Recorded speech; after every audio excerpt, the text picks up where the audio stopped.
Hello, and welcome to the Brooklyn Rail's 497th New Social Environment. I'm Nick, the Special Projects Editor here at the Rail, and I have the pleasure and privilege of being your MC today for a conversation featuring Claire Messud and Will Chancellor. We're thrilled to have Claire reading an excerpt from her novel to close today's program. Before we get started, the Brooklyn Rail acknowledges that Black Lives Matter and that here in New York, we are on Lenapehoking, the unceded land and waters of the Wappinger, Canarsie, Munsee, and Lenni Lenape people of the Delaware Nation and Shinnecock Indian Nation. We encourage you to check the chat for a living document of resources and actions that we will be posting in just a moment. Over the past 22 years, the Brooklyn Rail has undertaken a miraculous journey, bringing together in a single monthly publication art, music, dance, film, theater, and literature, along with thoughtful social and political meditations. As a small nonprofit, we need your support. Your contribution will directly support our writers, guest artists, production staff, and operations here at the Rail. Please check the chat for more information and links to donate, which we'll post in just a moment as well. Now to introduce today's guest and host. Writer Claire Messud is the author of 7 works of fiction, including the New York Times bestsellers, The Emperor's Children and The Burning Girl, and a book of essays, Kant's Little Prussian Head and Other Reasons Why I Write.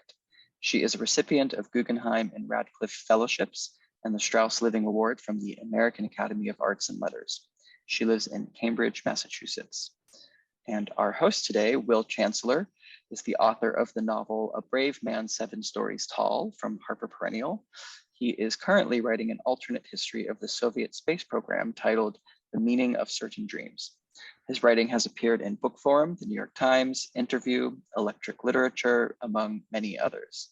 He recently wrote on the Brazilian painter Lucas Arruda from David Zwirner Books, and he is a fiction editor here at the Rail.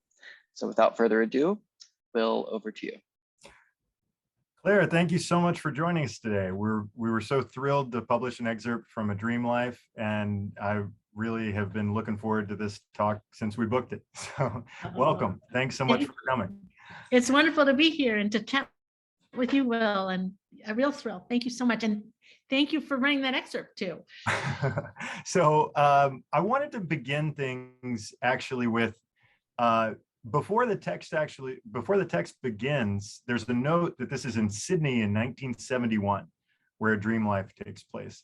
And I guess I wanted to start just by asking about your relationship to place, where in the compositional process that falls for you. Is it the first thing that comes to your mind in a story? Is it unshakable? How do you view place in your work? Place for me is really important. Yeah. I mean, I guess I would say that character is really important to me, and that therefore place has to be, because we are who we are, because we are where we are when we are, and it's the places that we were before. But you can't. I think you can't be. I'm trying to think. There's the Eudora Welty essay. I'm sorry, I see my connection is unstable. I hope you can hear me. But there's a Eudora Welty essay about place in fiction where she says, try to imagine the magic mountain set in Spain. Right? Like you can't really have the magic mountain in Spain. And so I think place, place is like a character, and it's there from the beginning for sure. In that, Welty says in that essay that fiction is bound in the local and feelings are bound in place. Like, did you find that, I guess the first side of that, the locality of it, like, did you have a specific house in mind in Sydney? Like, is it as local as it can possibly get when you're writing about it? And then I guess the second part of that Welty line of like the idea that feeling really comes from place. I mean, I don't know if that's something that is true for you, that when you think of a place, the feelings flood and then the story kind of begins, or if there's a different step. Yeah, I mean, is it that way for you? Yeah, I can't, right? I mean, it's the first thing. And it's hilarious to me when people suggest changing something because it might be more, writing about Germany might be more appealing than writing about, Iceland or something. And it's like, well, it's not interchangeable. Like everything really comes from that locality. But I guess it's interesting when you think about its relationship to character and which one comes first, because it is kind of a chicken egg problem, right? Like, at least for me, the place and character are so intimately connected. So intimately connected. I mean, I would say in this, with this, so the sort of simple and most basic answer to your question about, was it a specific house? So, so we moved to Sydney when I was a little kid, and the company that my dad worked for rented this big house, and we lived in a big house for a little while, and then we moved into a littler house. And so I have when because it's published in Australia, and the copy editor was in Australia, and she said, you're trying to evoke a sort of particular segment of Sydney society. Don't you want the house to be actually on the water? And my response was, the house isn't on the water. The house wasn't on the water. The house is across the street from the houses that are on the water. Like, yeah, I mean, it was a very specific house. And how long were you in Sydney as a child? How many years? We were there from the time I was 4 to the time I was 9.5. Oh, wow. So your first real memories were the Sydney, and going to school in a uniform and and things like standing up when the teacher came into the classroom, which, when I got to Toronto, I still would do, and everybody would laugh. It was a different world. That's excellent. Have you been back? I have a few times. And in fact, the way that I met Gemma Birrell is that she was the director, I guess, of the Sydney Writers Festival. And she invited me and my husband to come. This is, some years ago, probably 7 years ago, maybe 8 years, a long time. I had been back before, but at the turn of the century. Yeah.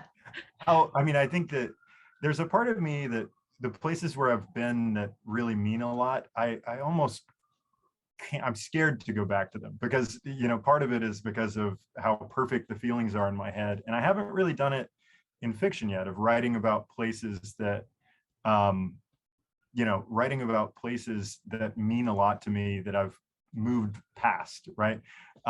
Did you have any experience in writing about Sydney in 1971 that was surprising in that respect, like something that came flooding, that you might have?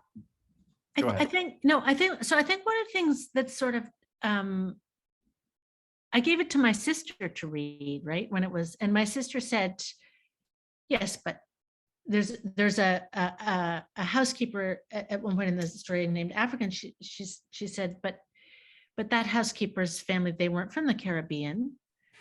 And I was like, well, it's fiction, it's okay. Right. It's not, but I think there is this way in which when there are the things that you remember, and then you fill in. I've been learning a little about how our brains work, just a little, and we fill in so much, right? I mean, for one thing, every time we remember something, we recreate it and re-remember it. So it gets overwritten and changed over time.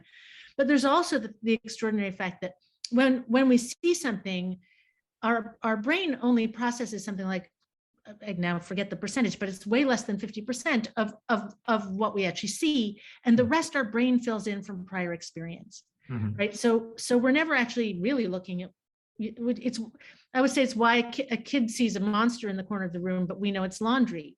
But like one time it might be a monster, it might actually be a monster, but we still see laundry because prior experience in our brain would say, oh, that's going to be laundry. I think it's interesting to think of, the novel as a time capsule or something from this period of life that's not, but doesn't necessarily have to reflect your individual life, but just maybe what it was like.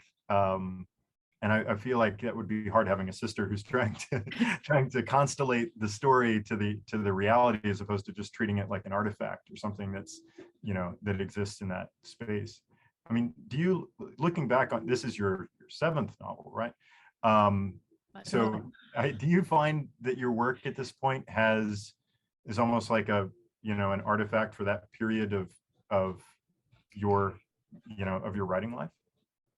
So just this I wrote a long time ago. I don't know if you knew that fact, but I wrote it a long time ago. And but yes, the answer to that, I mean, I think that more and more as time goes by, it seems to me, in the same way that I really feel that, don't we really ideally want the Celadon bowl? Do you know what I mean? Not the bells and whistles, not the elaborate, you want the Celadon bowl. Like you ideally, you're aiming for the simple, true, perfect thing, right? Rather than this thing, right? And that in some basic way, everything is slipping like sand or water through our fingers the whole time. And what we're trying to do is just capture something of it, and capture something, however small, as truthfully as we can, which doesn't necessarily mean as factually accurately as we can, right? I mean, I feel in painting, you can think of it in painting and like the most, I took basic drawing in college, and I always wanted to be good at visual art, and I am just so not, but I am the person, as you might imagine, who, when drawing a person, draws every single hair on their head. You know what I'm saying? So yeah, it's literally represented, but it is not truth. It is not truthful. Right. And what you're trying to get is really the mystery, right? Whether it's the mystery of place and everything that the parts that are harder to pin down in a strictly realist or hyper realist kind of way. I wanted to back up. So we began by just jumping right into Sydney and talking about the place, but let's catch everybody up a little bit on the plot. Alice Armstrong moves to Sydney, not by her own choice, really. Her husband, Teddy, has accepted a job, and she is suddenly thrown into this world that in many ways she wasn't prepared for. I was reminded a little bit of probably what it felt like to be Michelle Obama, giving these huge lavish dinners and having this enormous responsibility of maintaining the chateau, as it were. This world is, I guess the first question that I have about this is that you surprised me a little bit. I was thinking that we were going to get some kind of a overt critique of what this class system is like in Sydney, but we don't. And instead, it's I think it reminded me a little bit of sentimental education and Flaubert's notion of critique of society, right? To where it's not this, it's not a polemic. It's something that is trying to accept the way that things are and then realistically depict them in minute detail. Did you have was there any part of you that wanted to launch into the story of Alice navigating this world and just say, screw this, I want nothing to do with it? Or I think I've gone, so I think Chekhov, the line from Chekhov writing, I think, to his brother, maybe it was, "It's not my job to tell you that horse thieves are bad people. It's my job to tell you what this horse thief is like." And I really believe that. And I feel like it's not my job to tell, I mean, there might be somebody who would read this novella, and there's a character who's a sort of mom from the school named Ariel Boot Smith, who's like telling Alice, "No, you've got to do it this way. You've got to hire this person to do this." And there might be somebody who would be like her, who would read the book, who'd say like, "Thank goodness for Ariel. She's the most important character. She makes everything happen." Whereas I sort of see it as like, how in Blood Wedding, in Lorca's Blood Wedding, it's the mothers who while grieving their sons are also the ones who are like, "You're going to go to war, right? You're not going to shirk and stay home. You're going to go, right?" Like, so at the end, I feel as though that, she basically, Alice walks into a society and is trying to figure it out, and what should you do, and people are telling her you need to do it this way, and as in sort of remains of the day, even, right, like the people who are in service also, who are who are the employees, have these very specific hierarchical ideas of how things should be done, and what a good sort of lady of the house is, and it's the entire society is kind of circumscribing, or like building this web around her that she sort of has to fit into, and so I feel like my hope is that if you portray that most people don't come away saying, wow, so great, what a great setup for everybody, that seems so cool. Like you hope that doesn't happen, but right. but I guess I don't feel like it's my job to sort of wag a finger. I don't feel it's my job to wag the finger. Yeah, I think it remains of the day is a nice, that's a nice way to think of it. The house has a caretaker that you were alluding to, Davy Jones, who's constantly trying to tell Alice that, well, this isn't the way that the previous owner, or the owner of the chateau, Mrs. Deeds, did things, and there's a great moment where she stands up to him with the tent in the garden party, and the sense of him saying that the house itself has these rules that are hard to inhabit. And I feel like there was something, there's something in the earlier conversation we were having about place, and almost that place sometimes has these sets of rules that go to it, and that you then have a hard time fitting into this notion. And did you, I imagine when you moved there, your mother had some sort of a cultural adjustment, right? Like, was that in particular something that was resonant, the idea of like having to fit in with this rule of the place, or like well, I think one of the reasons why, when I don't know whether and my parents aren't alive anymore, so I actually can't ask, but I the lease came up and they did not renew. They were like, okay, let's go somewhere else. But I think that it's, for me, it's a sort of microcosmic address of an experience that I had repeatedly, because we moved a lot when I was a kid. Mm-hmm. So this experience, I mean, this isn't about a kid's experience of doing it, but the thing of, you walk into a situation and you learn the codes and you don't question I mean, when you're in that relation to a sort of microcosm or a society, you aren't in a position to rebel and question them, because you're always on the wrong foot, right? You're coming in from outside.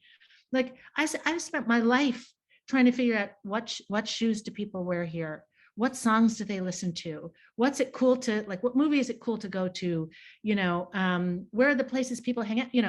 If you know all those things, then you can throw up your hands and say, I'm not going to hang out there anymore. I'm tired of hanging out there. But if you're coming in and you're always new, then what you're good at is listening and figuring it out. That's what you're trying to do. It's different from changing it. Well, I imagine that served you well. I mean, you're essentially saying that you have beginner's mind, just hardwired in there, right? Of always having those fresh eyes to look at something. I think that's got to be incredibly useful. The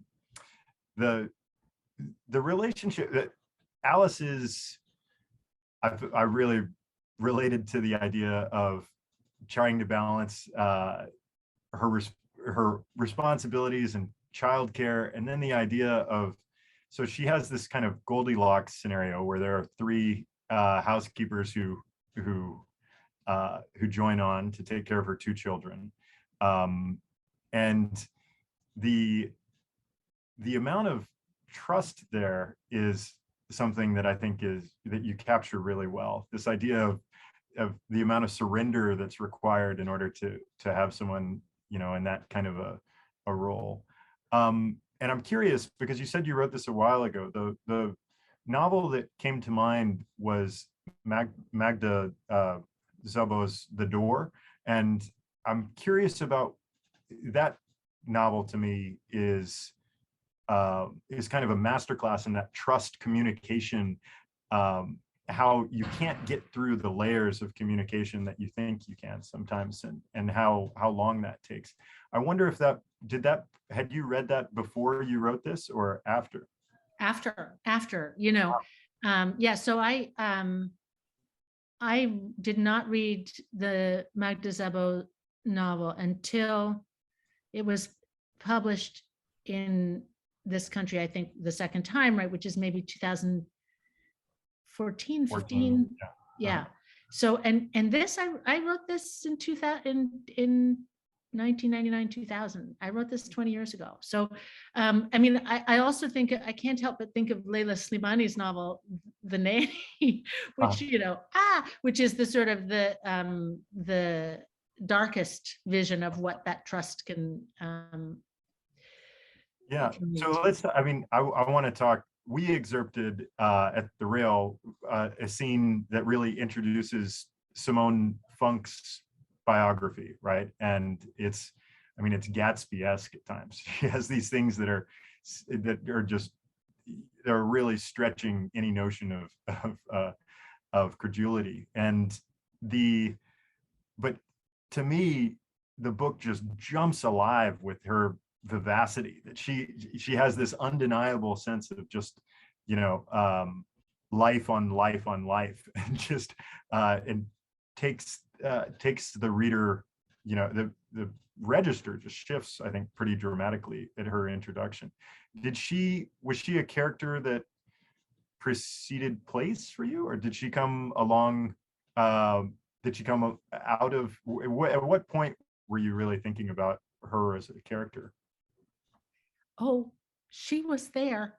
Mm-hmm. Yeah, so she was there. That was, you know, or a version of her was there in my life when I was a kid, and so she's, you know, she was that. So there, at one moment, there was one moment at which the title for this was, but I think the irony, there was a risk that the irony would not be understood. The title was A History of the Hired Help, right?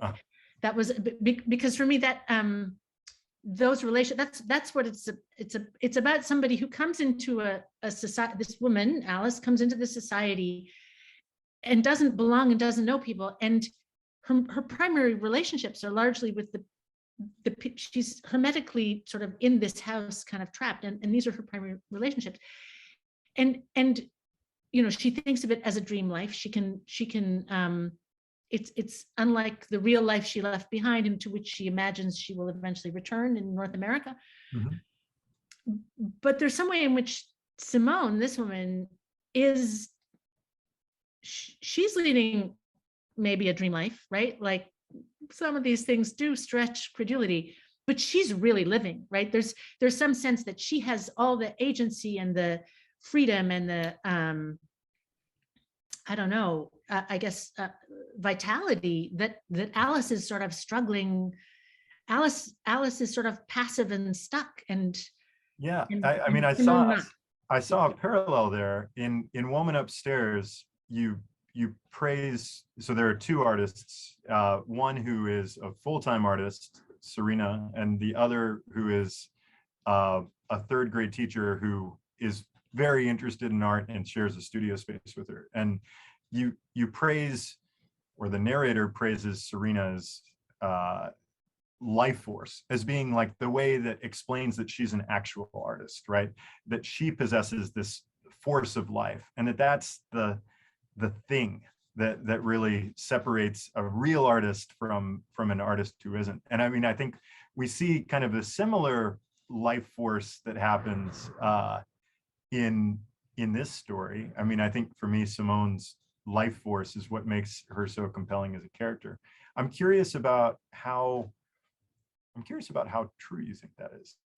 Like, do you think that do you find that the artists whom you admire is there an immediate kind of palpable vitality? Like, would you say that that's the, I mean, is that ring true? I think vitality can express itself in lots of different ways. And some people can be outwardly, recognizably, energetically vital, and for others, more introverted of temperament or whatever, it's not something necessarily that's accessible outside the work.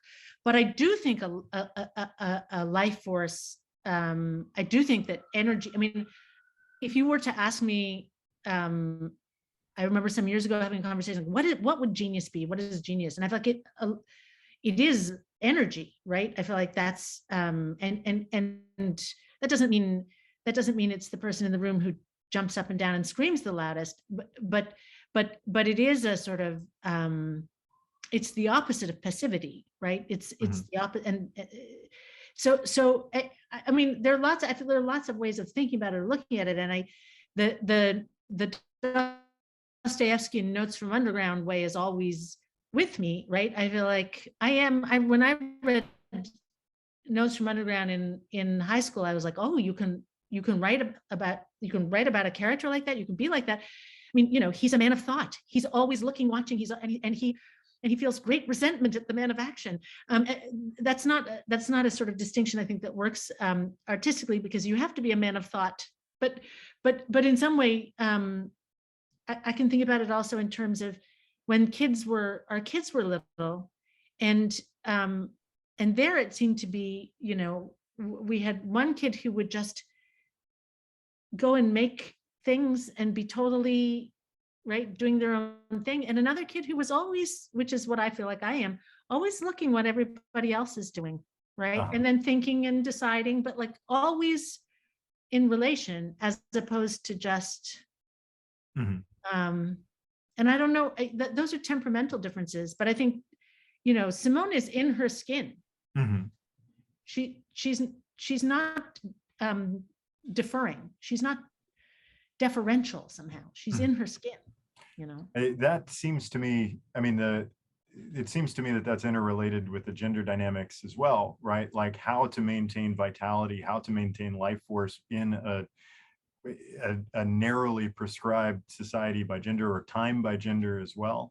Do you find that do you notice a redefinition maybe of what vitality is in some of the fiction that you grew up reading, and the authors that you ended up loving, that you think are, you know, maybe not like, I mean, I'm not necessarily thinking of like Norman Mailer as somebody with like life force, although he had it. I don't necessarily think that that's like the, you know, the thing that, do you feel like there's a particularly, I don't know, can we string some nets maybe on that conversation of what that looks like? What it looks like, I mean, I would just say one of the things that I really felt reading The Door is that Emerence, right, is this incredible life force, right? And that the Magda character somehow, I mean, she understands that, but she can't really, as you were saying, you think you've got through the layers and you haven't really fully got through the layers. And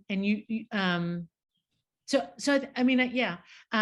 Lynn Crawford has written in the chat, vitality can express itself in lots of different ways. And I think, you know, I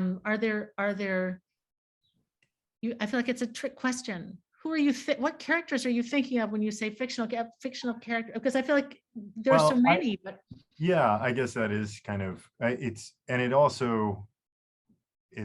hard because after the fact, right, you can then arrive and define vitality by notion of them being the genius. But what you had mentioned in your essays in Kant's Little Prussian Head that you grew up reading your mother's books, I guess, more than any other. And that's, I guess, what I was alluding to. Some of the Virgo classics books, or that are not as widely read here, or weren't as widely read here then. I guess, could you talk to us a little bit about your reading history and maybe how that formed you? Yeah, and it is, I have a little piece in that book of essays, yeah, where I think I didn't understand that they were the writers taught in women's studies classes. I thought everybody read them, and you know, there's a sort of largely 20th century, more than I love George Eliot, but it was modernist and after writers from, I don't know, H.D. and Breyer to Juna Barnes to Jean Rhys Jean Rhys was a huge presence for me when I was a kid. Virginia Woolf, obviously, but Catherine Mansfield, Elizabeth Bowen, Stella Bowen, Muriel Spark, and so on and so on. But also less known, Molly Keane, Elizabeth Taylor, largely British, but then Canadian writers also, Mavis Gallant and Margaret Lawrence, and then obviously Alice Munro and so on. I mean, but I think that idea that there were vital women characters or women engaged in these women in their skins in that way, that wasn't a question for me. I mean, I think, it was something that I experienced in life and in fiction all around me growing up. And and it's actually interesting and sort of paradoxical because my family was pretty traditional. My father, was a businessman. My mother was a housewife, and for her, all of these questions, and I've written about this too. I mean, they were quite fraught. I mean, she's somebody who, if she'd been 10 years younger, her life would have been really different. But in 1972, she was about to turn 40 and she had 2 kids and she was a mom but I think she wanted to be sure that we didn't grow up with some idea that we didn't have choices, Mm-hmm. Right. And was, I guess, the choice to plunk down, when you told your parents that this is what you wanted to do with your life, what was the reception like? Were you going against any kind of expectation, or was it something that was welcomed? Well, I think both things are true, actually. I mean, so my father did say, I mean, I think, so my father was French and he came from a culture that really, unlike perhaps our United States culture, really revered writers. and he said, but the thing is, Claire, writers, you have to be a genius. And Claire, Oh no. Yeah. Wow. So I always want to say to young people, you do not have to be a genius. Okay, you can just be a writer. Oh. But I think he was. I mean, I always had this narrative that I was, I sprang fully formed, like Athena. Here's somebody who wants to be a writer. But the fact is that my mother wanted to be a writer, and my father's father wanted to be a writer, and my father's father, my French grandfather, who was in the Navy, a career Navy man who then went into business, but he wrote a novel and he wrote a book of short stories that were not published.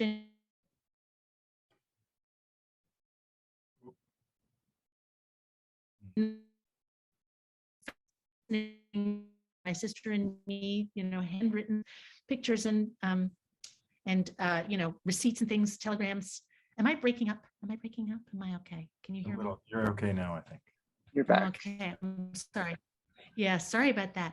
No. And he, anyway, so he was a writer, and my mother wrote letters, wonderful, thousands of wonderful letters. So I feel like so they were excited about that. They were just worried that I wouldn't be able to eat.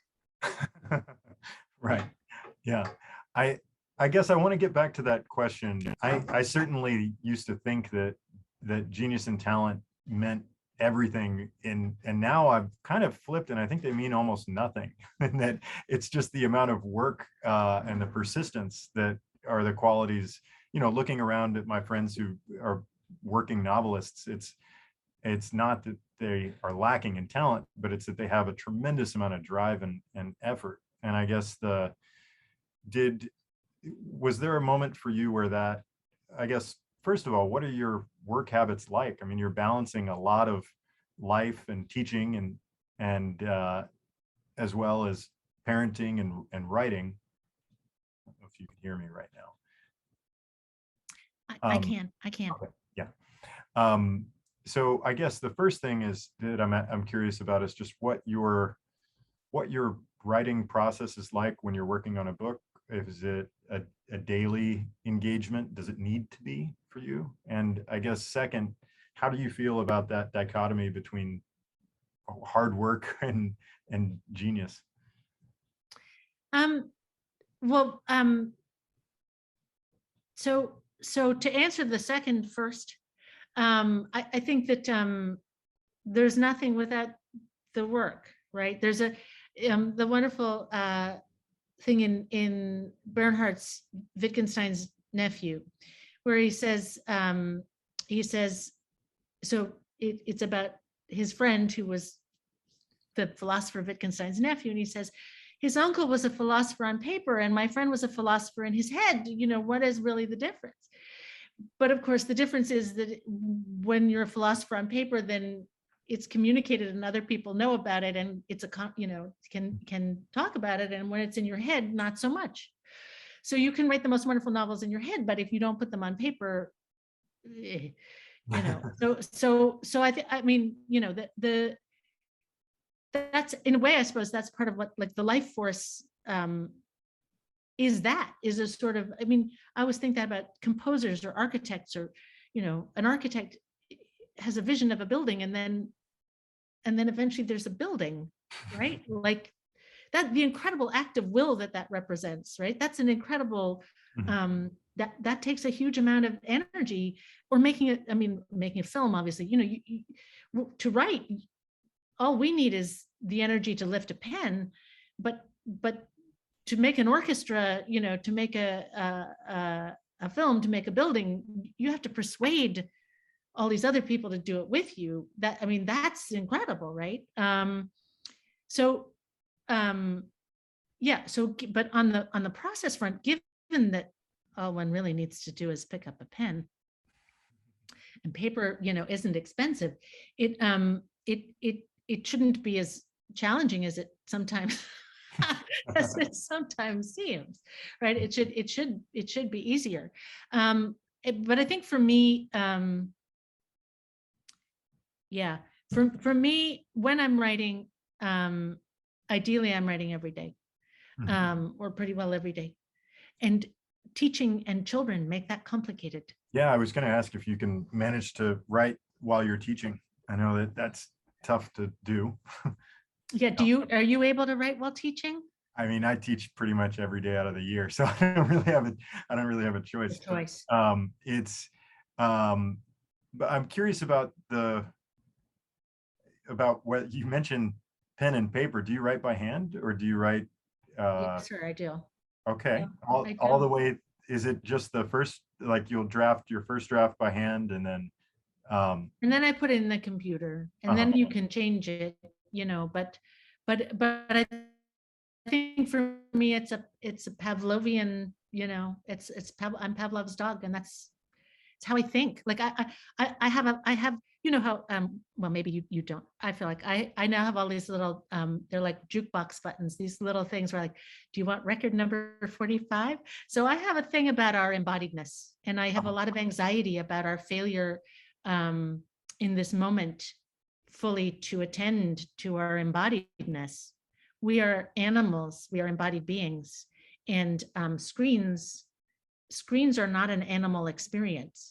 They are an alienating experience. And so for me to write, I love writing what's in my head. I also love ink and pens. I love typefaces and different kinds of paper. I love the end papers. I love the physical artifact of a book. I love the smell of it. But just the whole thing of writing, like forming the letters, I feel that when I write, some things you just have to write in a hurry, not your novels, but some things you have to write in a hurry, you do it on the computer. I feel like, and then you can ask me what I wrote, and it's like, I don't really know. I don't really remember. It didn't somehow, I feel like for things to actually make an impression, it's the literal, I'm making an impression on the page and I'm making an impression in my head. Yeah, I mean, I can't, that's the reason I can't read an ebook, is my memory is so tied to where the text is on the page of, left, right, verso, recto, up, down, middle, Yep. That's interesting. There's something else that there's a lot of music that creeps into your stories. It seems like there's a soundtrack that happens to a lot of your fiction. Not in the dream life, I don't, at least as far as I can remember, but I'm curious about whether you listen to music when you're writing, or what do you need to write in quiet, or what's that like for you? Yeah, I don't put on music.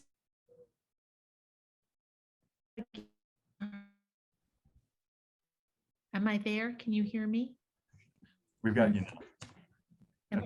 Yeah. I'm sorry. I think it's because it's windy. I think it's as I mentioned, I'm in the garage, so the barking dogs you can't hear them, but I think when it's windy, the connection, I apologize. Music, I don't put on music, no, but if there is music, I will listen to it. But I mean, I live with somebody whose connection to the world is oral, so it's quite interesting. I think I'm somebody whose connection is visual. I mean, I hear music in language, but it's a conversation that we have at our house. Yeah, the visual versus the oral.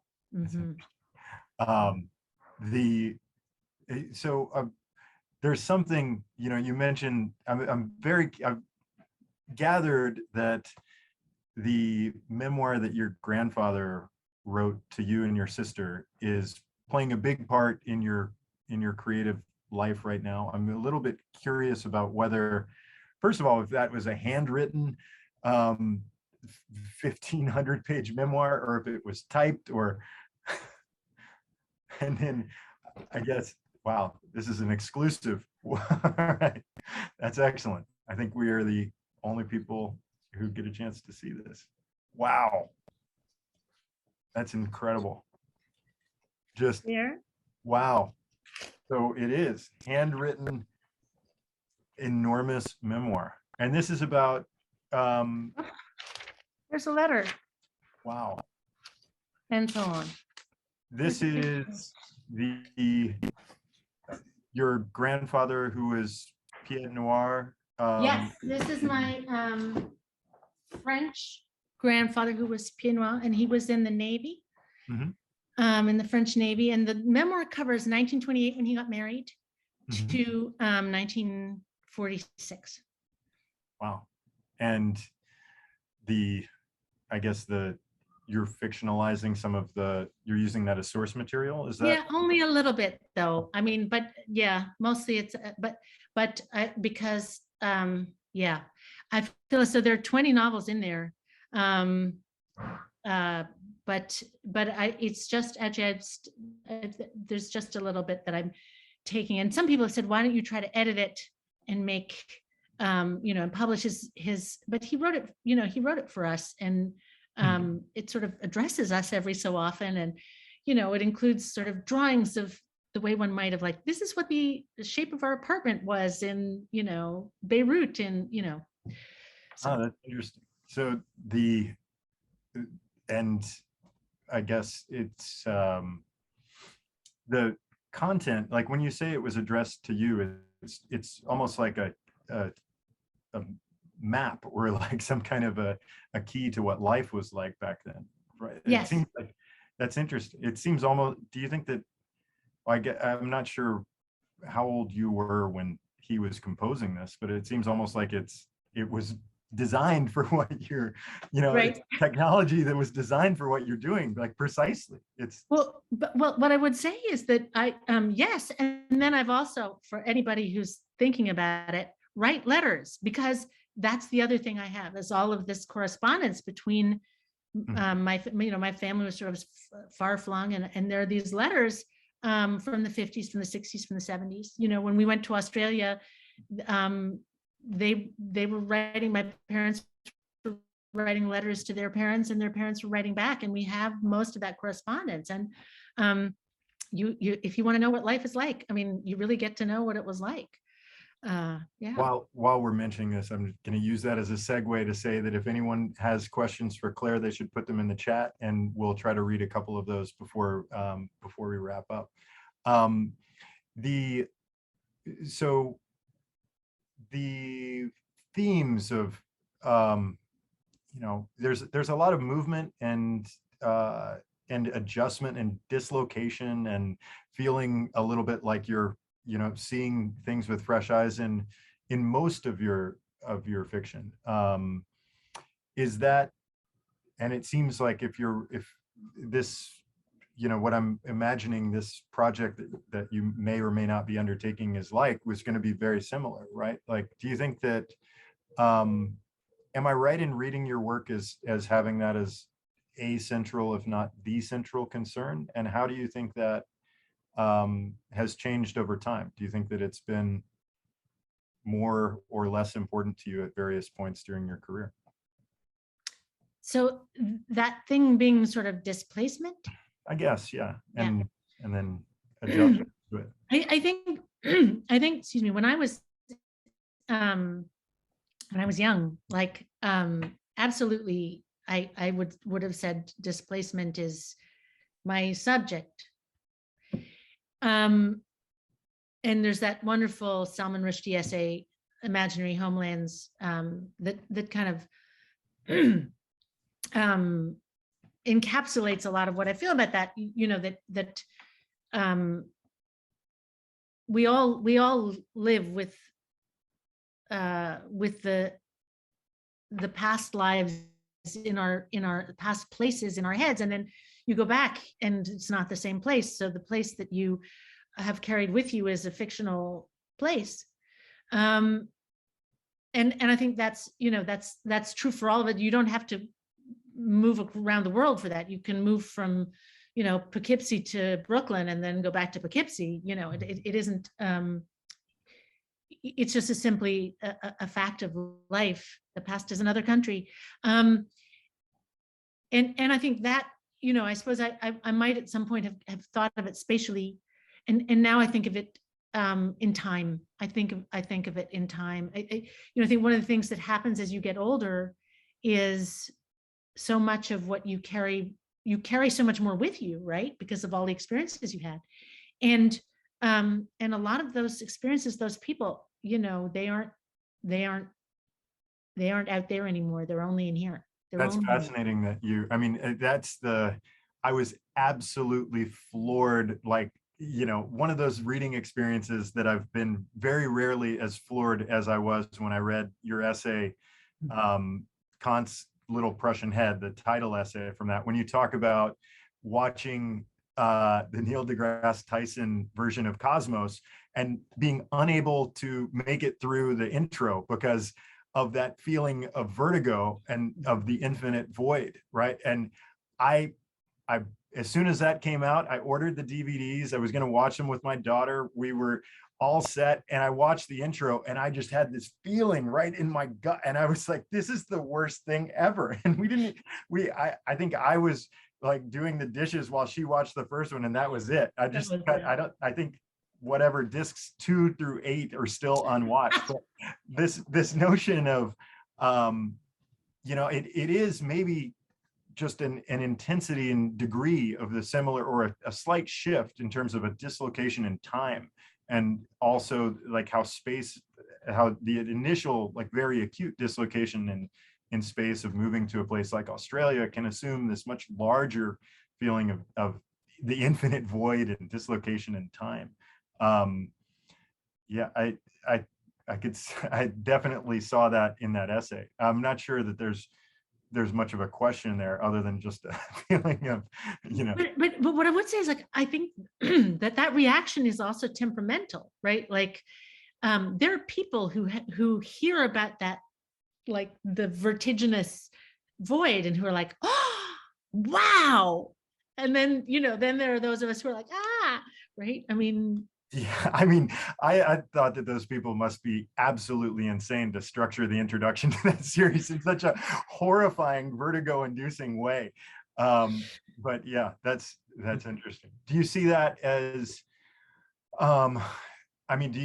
is that something that you're explicitly thinking about now is a thematic level like that? I can't imagine that that's a very healthy way to compose any kind of story, to think like, okay, here's a theme that I'm increasingly interested in. How do you integrate something like that you recognize in yourself as like, okay, this is an abiding concern of mine? How do you integrate that with character-driven fiction primarily, right? Almost solely, right? I feel as though I feel as, I don't know how it works for you, but when I'm actually writing fiction, it's, I'm like my kid when small, building little worlds out of, Lego and egg cartons. Like you're just in it, and there's no, it's not an intellectual. This is one of the things I'm interested in, brain wise. Like it's a making thing. It's not a thinking thing. I don't. It isn't. And so one of the things that's interesting to me about this time question, right? I like everybody else in the world. I thought I discovered it. There's this book by, is his name Bessel van der Kolk, called The Body Keeps the Score. And I was like, oh, I discovered this book. And then it's like, it's sold 250 million copies or something. And everybody's read this book. Like, it's not, but he talks about trauma, right? He talks about trauma and that what PTSD is an inability to put something in the past, right? It's literally a narrative inability. It's so a PTSD experience is fragmented and incoherent, right? And what actually helps people is to be able to make a narrative that has a cohesion and exists in time. And only if you are able to do that, are you able, like folding your clothes for winter and putting them in the attic. Like they can go in the suitcase only if you fold them. You can move past a trauma only if you can narrativize it, right? Maybe that isn't what other people took away from the story, from the book, but that's what I took away from the book. I mean, there's I saw a glimmer of this in Woman Upstairs, when the narrator Nora is talking about the death of her mother. She says, it took my mother a year to die. It's a hard art to master, which to my ear is just immediately like Elizabeth Bishop's one art. The art of losing is hard to master. It's not a disaster. And that seems very close to that narrative of like having to master loss and like master trauma in there. And I can see that kind of coming up. I wonder, but in terms of, I mean, would you ever be as explicit as to give a character, like, it's more of how you're understanding your work in like an editing phase, really, right? Like rather than a compositional phase?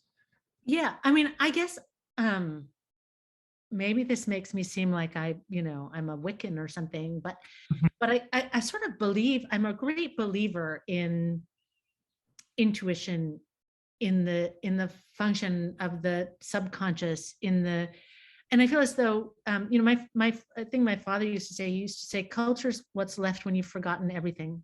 And I think there is this way in which everything we take in is kind of macerated. It's like the leaves on the sidewalk after a rainstorm in October, that weird cereal like mush, and it's all in us, and we might not be able to take it out or distinguish it.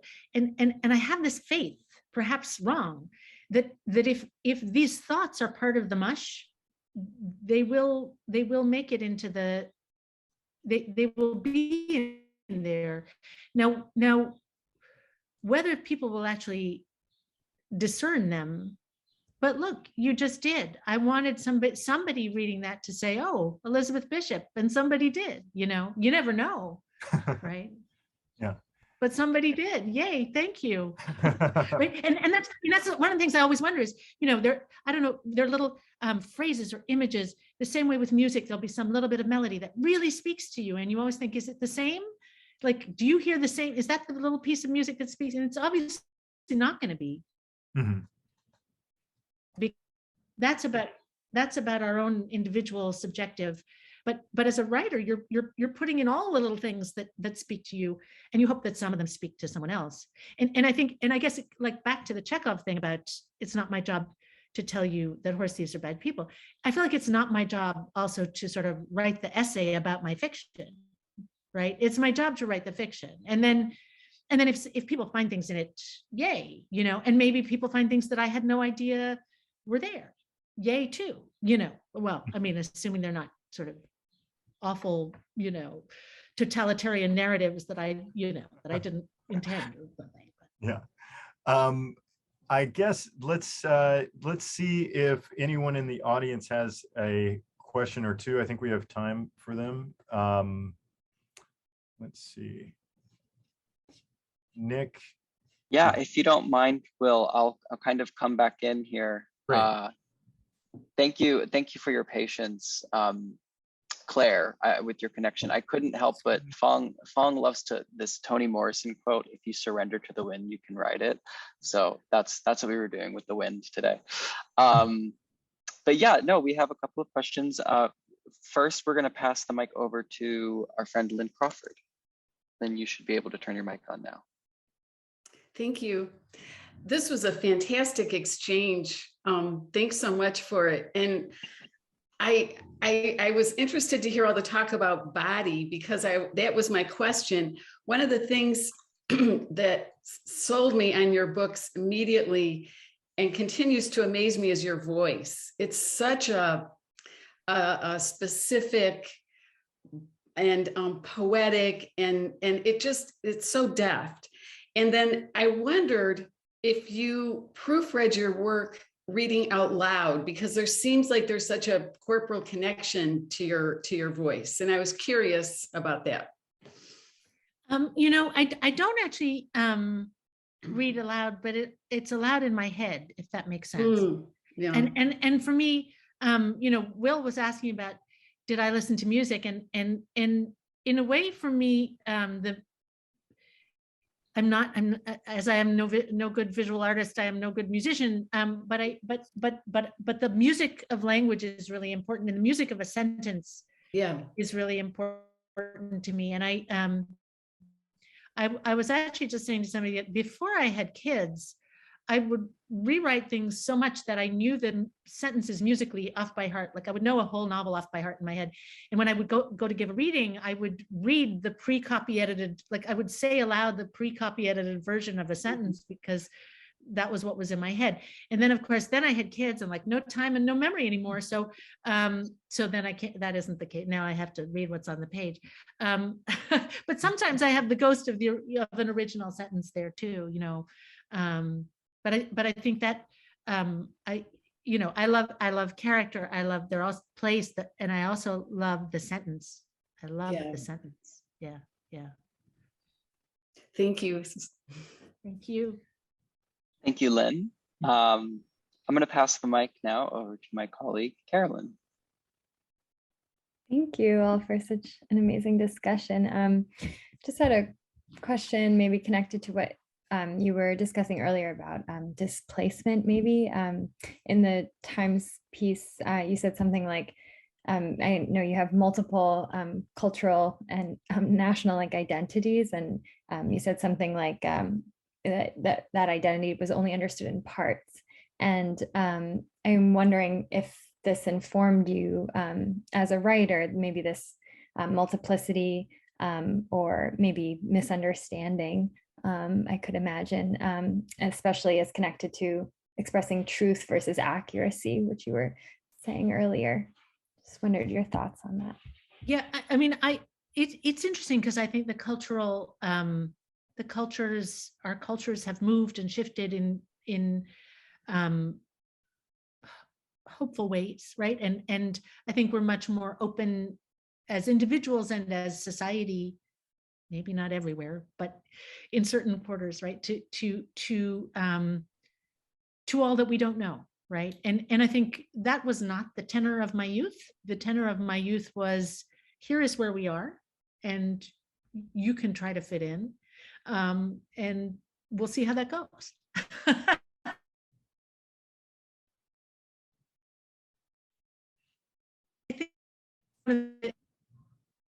why did I, I decided very early writer, I love making up stories, but I also think I felt I didn't have much control in the world, and making up stories was a place that I had some agency, but I also think that that appealing to me was this idea of the artist, the writer, in the liminal position, right? You're standing on the threshold and you're watching and you're observing and you're trying to observe as much as you can. And it's sort of the opposite of an auto-fictional moment, really. It's saying, I'm a lens, I'm a camera. I'm not it's voyeuristic, I suppose. But I would wish for something, I would wish for something more. My endeavor is not voyeurism. My endeavor is to actually, I think of it like safe cracking, like you're listening to people and the world, and then you're trying to capture that. But standing to the side is essential for that.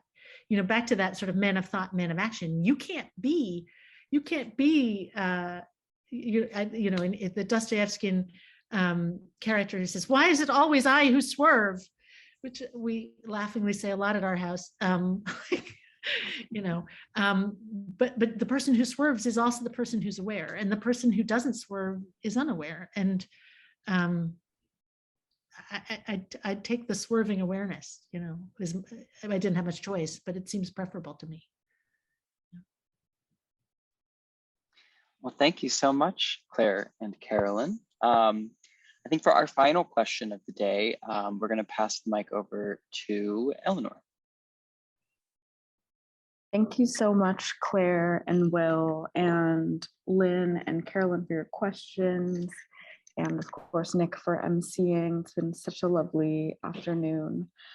I just wanted to ask kind of, I guess, a broader question, just looking towards the future, I guess. I'm wondering, for a dream life, what is your wildest dream or, outreach for this project, or what projects are on the horizon for you, either, materially or just in your head right now?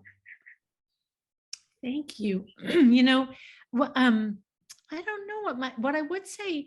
I think it's something that we didn't actually chat about, but I think Will knows.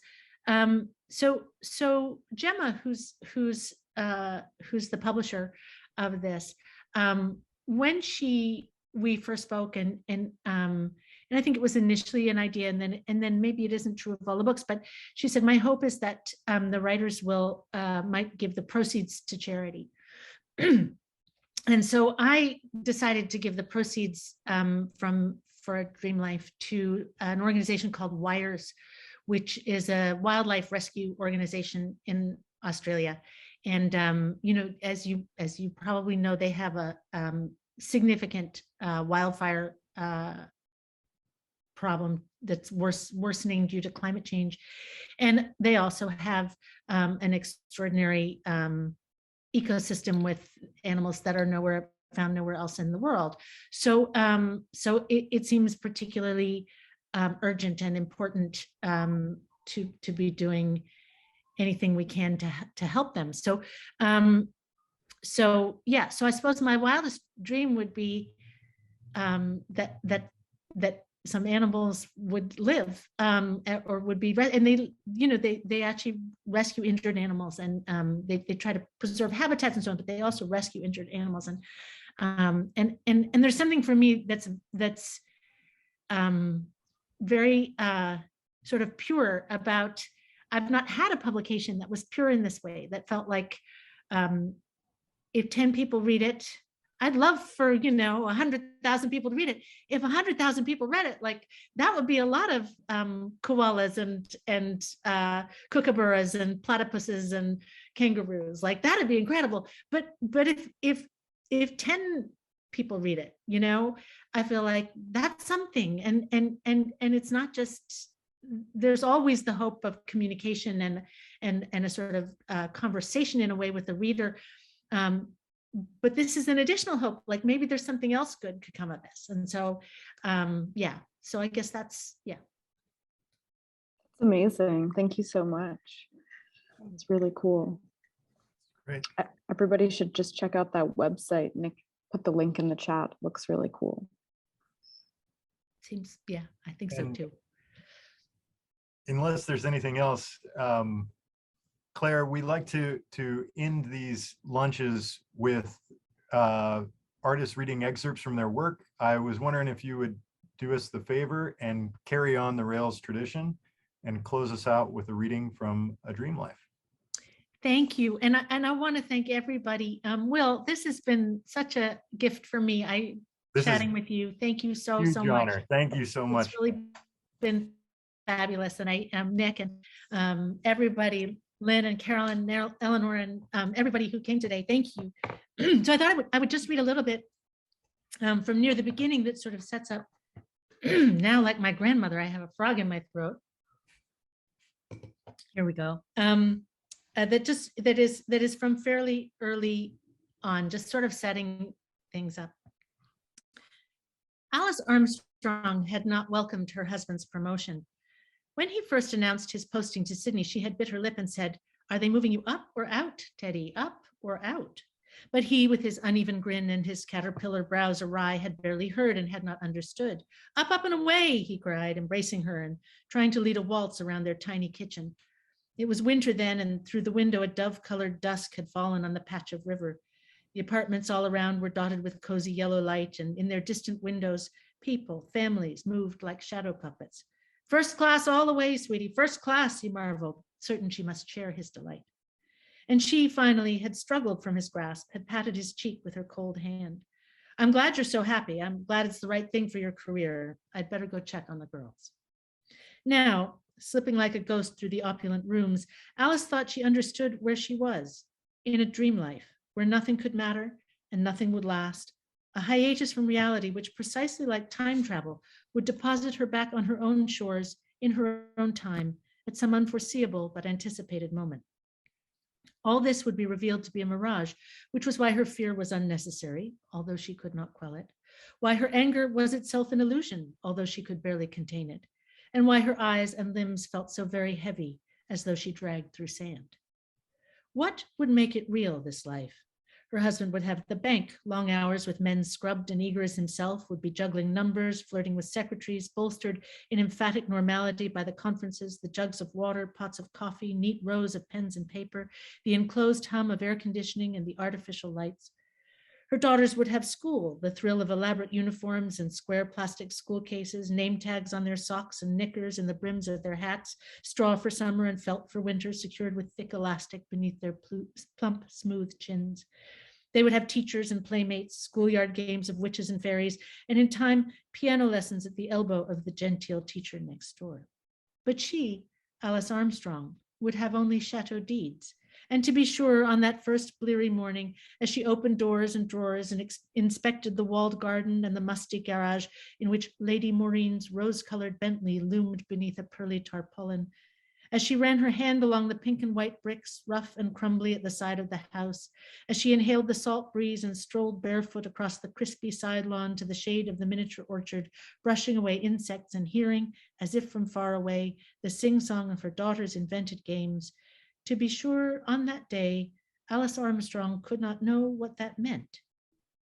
She had in New York all her adult life been herself, a sometime graduate student in art history, a part-time assistant in children's book publishing, a lover, a mother.